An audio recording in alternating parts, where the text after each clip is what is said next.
Thank you for joining us tonight on True News Network. Tonight we will be going over the effects that OPEC has on the currently low-priced oil market. Helping us explore this area today is Mr. Chu Michael, an expert in economics. But before we start, we're going to be giving a little intro on what's happening in the world's oil market.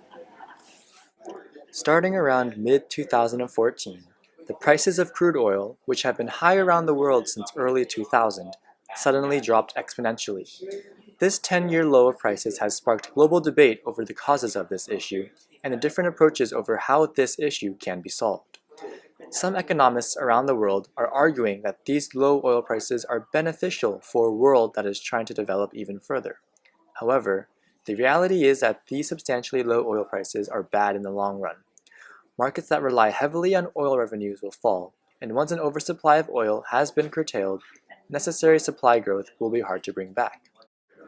OPEC, or the Organization of Petroleum Exporting Countries, is a cartel that consists of the world's oil giants: Algeria, Angola, Ecuador, Iran, Iraq, Kuwait, Libya, Nigeria, Qatar, Saudi Arabia, the UAE, and Venezuela. Since it was founded in 1960, OPEC has been the world's leading supplier of crude oil and has manipulated global oil prices in its favor. Recently, new suppliers of oil have entered the market, namely the US and Canada. This has caused an excess of oil in the world market, which is dropping oil prices.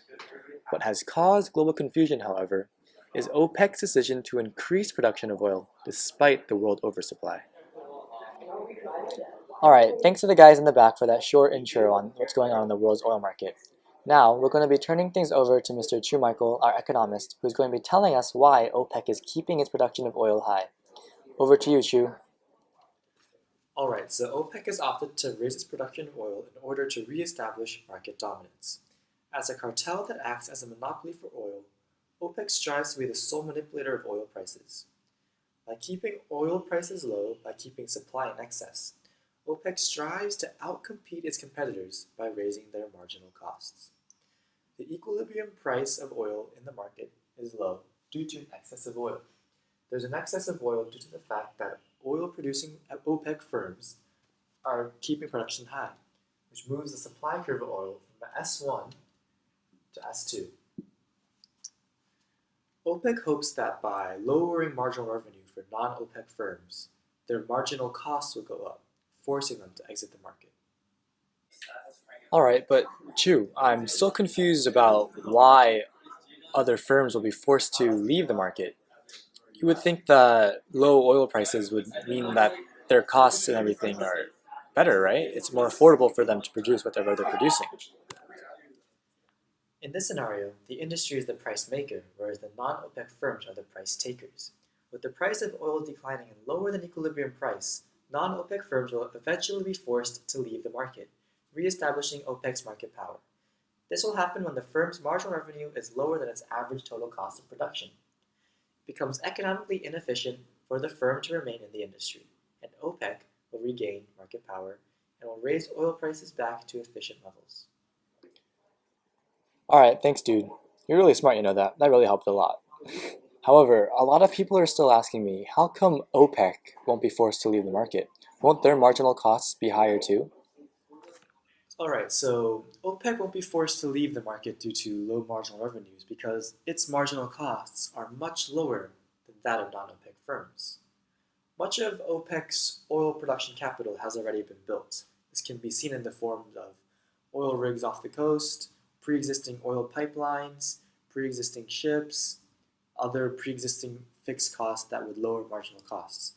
However, non-OPEC firms have to invest heavily in oil-producing capital, greatly increasing their marginal costs when prices fall. This can be represented by a price versus marginal cost graph. An oligopolist cartel like OPEC has an inelastic marginal cost, meaning that their marginal costs don't change that much when prices change. This can be seen by the very vertical slope of the OPEC marginal cost curve, and when price changes from price 1 to price 2, the marginal cost of an OPEC firm doesn't change that much. This is because the pre-existing capital reduces an OPEC firm's marginal costs. Non-OPEC firms, on the other hand, have an elastic marginal cost. Their marginal cost changes significantly in respect to changes in price. As you can see here, When price changes from price 1 to price 2, the marginal cost of a non-OPEC firm increases significantly from MC1 to MC2. Alright, but then what do low oil prices mean for countries that are reliant on oil? I know that some OPEC countries are reeling from the effects of their own organization's decisions to keep production of oil high. What can you say about this? While there are some industries benefiting from low oil prices, the effects of OPEC's oil policy has adverse effects on oil revenue industries all over the world. For countries and industries that rely heavily on oil revenues, keeping oil prices low is extremely detrimental to their economy. Venezuela, a member of OPEC, is reeling from its organization's policy to raise oil production. The inflation rate in Venezuela has grown to 64% in the past year. Low oil prices are threatening to destroy this country, which needs oil to sit at around $85 a barrel to pay for imports and to keep up with debt. These economically weak countries don't have enough reserves to keep subsidies going until oil prices level off. Real GDP falls in response to high inflation rates, as prices rise while consumer incomes stay the same, thus weakening the economy. As you can see here, when inflation rates are generally pretty low and prices are low, real GDP for consumers is fairly high. However, as inflation increases and prices become more expensive, as goods become expensive, real GDP for consumers falls and goes left. Alright, so in short, while economically safe countries are enjoying this brief oil price respite, they must remember that the extra discretionary spending power from low energy costs doesn't come for free. Oil prices need to be brought back to efficient levels to prevent oversupply and to stabilize global economies. Back to you, Michael. Alright, thanks, Chu. That's all I have for you tonight, folks. We'll catch you next time on Chu News Network.